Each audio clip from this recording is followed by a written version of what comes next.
ఓం శ్రీ గురుభ్యో నమః. ఓం శ్రీ మహాగణాధిపతియే నమః. ఓం శ్రీ సరస్వత్యై నమః. అందరికీ నమస్కారం. ఈరోజు మాఘపురాణం 6వ అధ్యాయం సుశీల వృత్తాంతం పారాయణం. భోగాపురమందు సదాచార సంపన్నుడు దైవభక్తి పరాయణుడు అయిన ఒక సద్బ్రాహ్మణుడు ఉండేవాడు. అతనికి సద్గుణరాశి శీలవతి సౌందర్యవతి అయిన కుమార్తె కలదు. ఆమె పేరు సుశీల. బుద్ధిమంతురాలైన సుశీల బాల్యం నుండి భగవంతుని పట్ల ఎంతో భక్తితో ఉండేది. ఎప్పుడు ఏదో ఒక వ్రతాన్ని గాని పూజని గాని చేస్తూ ఉండేది. పురాణ కథలంటే ఆమెకి చాలా ప్రీతి. నిత్యం దైవభక్తి అందే కాలం గడుపుతూ ఉండేది.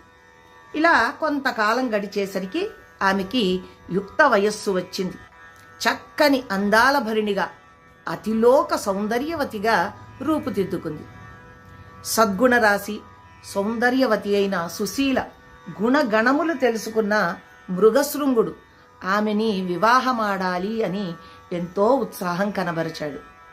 ఎలాగైనా సరే సుశీలనే పెళ్లి చేసుకోవాలి అని నిశ్చయించుకున్నాడు కూడా. ఇది ఇలా ఉండగా మాఘమాసం వచ్చింది. మాఘమాసం అవడం వల్ల ఒకనాడు సుశీల తన ఇద్దరి స్నేహితురాండ్రతో కలిసి కావేరీ నదికి నదీ స్నానానికై బయలుదేరింది.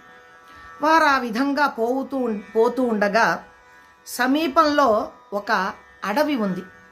ఆ అడవి నుండి మదించిన ఏనుగొకటి భయంకరంగా ఘీంకారం చేస్తూ కనిపించిన వారిని అందరినీ కాళ్లతో తొక్కుతూ నానా భీభత్సాన్ని సృష్టిస్తూ సుశీలని ఆమె స్నేహితురాండ్రని చూసింది. వారిని వెంబడించడం మొదలుపెట్టింది.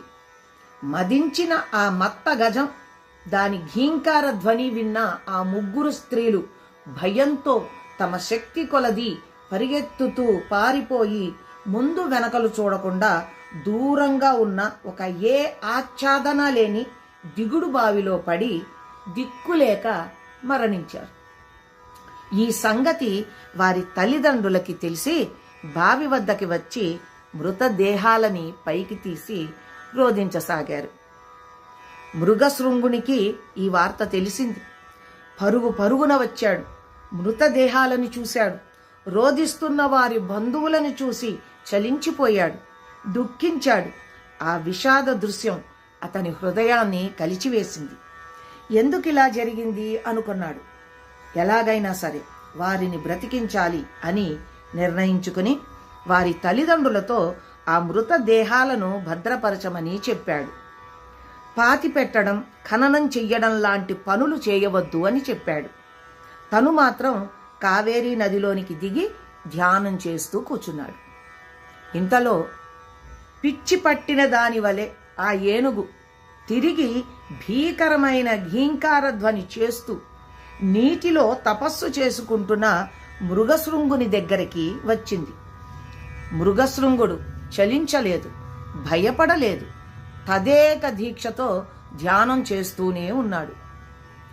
ఏమనుకుందో ఏమో, వెంటనే ఆ ఏనుగు తటాలున మృగశృంగుని తన తొండంతో పైకెత్తి తన వీపు మీదకి ఎక్కించుకుంది.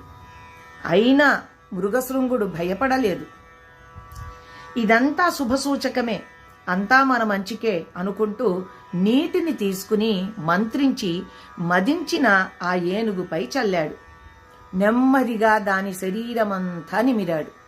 అంతే, ఒక్కసారిగా ఆ ఏనుగు ఒక దేవతలా మారిపోయి, ఓ సద్బ్రాహ్మణ విప్రకుమార, నీ వల్ల నాకు శాప విమోచనం కలిగింది, ధన్యురాలిని అంటూ మృగశృంగునికి నమస్కరించి తన దేవలోకానికి వెళ్ళిపోయింది. ఓ దిలీప మహారాజా, వింటివా? మాఘమాస నదీ స్నానము ఎంతటి మహిమ కలదో. నదీజలము వంటిపై పడడంతోనే ఆ ఏనుగుకి శాప విమోచనం కలిగింది. మాఘమాసమందు నదీ స్నానం ఎంతటి మహిమ కలదో తెలపడానికే ఈ కథ నిదర్శనం. సరే, తర్వాత వృత్తాంతాన్ని కూడా చెప్తాను, శ్రద్ధగా విను అంటూ ఈ విధంగా చెప్పసాగారు. ఇంతటితో మాఘపురాణం 6వ అధ్యాయం పారాయణం కూడా ముగిసింది. తిరిగి రేపటి పారాయణాల్లో కలుసుకుందాం. నమస్కారం.